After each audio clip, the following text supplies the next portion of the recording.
안녕하세요. 펀드매직입니다. 구독과 좋아요 부탁드립니다. 실적이 양호함에도 불구하고 주가만 많이 밀린 상황이라면 좀 살만한 시기가 아닐까요? 하지만 그럼에도 많이 불안하다면 빅2 플러스 같은 채권 혼합 전략도 여전히 추천드린다 라는 말씀을 오늘 교보학사 파워인덱스 펀드 그리고 에이스 200 ETF 카카오 7월 성적표 리뷰를 통해 비교해보고 말씀드리도록 하겠습니다. 한 달 동안 약 1% 가까이 하락을 했는데요. 뭐 이렇게 매니저 노트에 별다른 내용은 안 보입니다. 주가가 처참합니다. 이래서 국장이 참 힘든 부분인 것 같아요. 3년을 투자했는데 V자로 현재 수준 오히려 빠져있는 모습이 나타나고 있고요. 요거를 좀 비교해보면 빨강색이 3년간의 차트인데 이제 여기서도 보였을 때 녹색이 제가 빅2 플러스입니다. 채권 혼합형이다 보니까 주식에 다 올인하는 게 아니고 주식은 최대 30, 나머지가 채권이잖아요.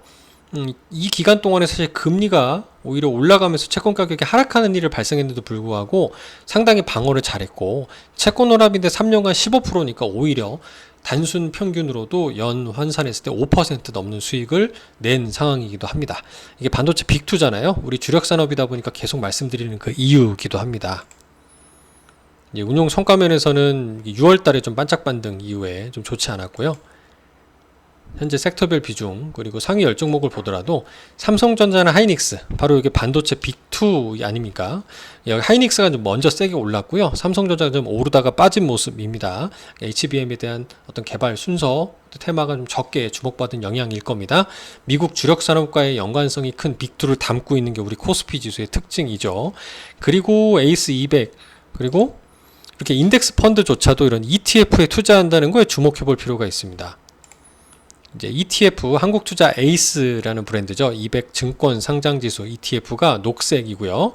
빨강색이 교보학사 파워인덱스인데 두 개의 3년 성과를 보더라도 오히려 ETF가 저비용인도 불구하고 더 좋은 성과를 기록하죠. 그러니까 비용이 적게 들어서 그만큼 성과가 더 난 거냐라고 생각을 해볼 수 있겠습니다. 왜냐하면 둘 다 인덱스 펀드니까 말이죠. 월간 코멘트 상으로 특징적인 부분은 미국 대선 리스크의 확대, 그러니까 트럼프 대통령 후보의 당선 확률이 높아지는 이슈가 있었고, 빅테크 기업들의 AI 수익화 지원, 투자는 하는데 돈을 버느냐에 대한 의구심이 씌워지기 시작했던 거죠. 그리고 미국 경기 둔화 전망이 변동성 확대 요인으로 작용했다는 건입니다. 그럼에도 불구하고 국내의 7월 수출은 전년 대비 무려 14% 상승하면서 양호한 수치를 기록을 하고 있고요.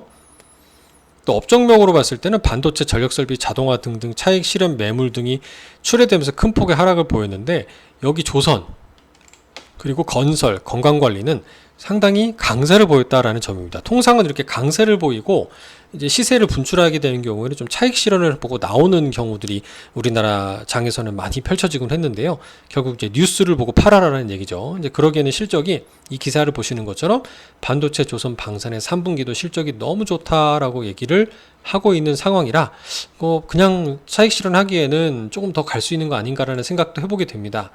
여기에 최근 1년간의 이제 성과 추이를 보게 되면 빨강색과 이 녹색이 코스피 지수라고 판단해 보면 빅2 상당히 낮은 변동성으로 코스피랑 오히려 유사하게 성과를 내고 있는 걸 볼 수가 있죠. 그래서 제가 빅2를 말씀드리는 이유기도 한데 상대적으로 이 보라색이 조선 탑3 ETF입니다. 우리나라 조선업의 반등에 투자할 수 있는 건데 조선 외에도 파랑색으로 보이는 타이거 200 중공업이 뭐 원전 같은 주들이 좀 더 들어갈 수 있으니까 이걸 포함해서 좀 괜찮은 거 아니냐라는 말씀을 드리기도 했었죠. 어쨌든 이 빅2 플러스 채권 혼합형임에도 불구하고 저는 계속 가져갈 만한 대안이라는 말씀을 드리는 게 베이스에는 반도체 업종의 어떤 실적이 탄탄한 상황이고 아직 이게 피크를 찍기에는 좀 더 시간이 남았고 그리고 AI 관련된 투자가 많이 이루어진 상황에서 이제 HBM 시리즈에 계속 이제 수요가 있을 거다라는 이제 생각을 해볼 수 있다는 거죠. 이제 그런 관점에서 향후 운용 계획을 살펴보면 이렇습니다.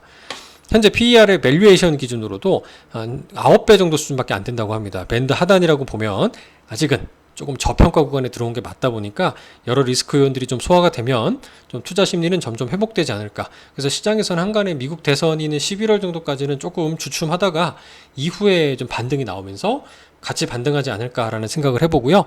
단기적으로는 미국이 9월 달에 연준에서 금리 인하를 하게 되면 상대적으로 달러가 좀 더 약세로, 물론 선반영돼서 최근에 강세인 것도 있지만 이제 그 틈을 타서 국내 주식이 좀 반등한다는 얘기들도 좀 여러 시나리오 중에 하나가 아닌가 생각을 해봅니다. 감사합니다.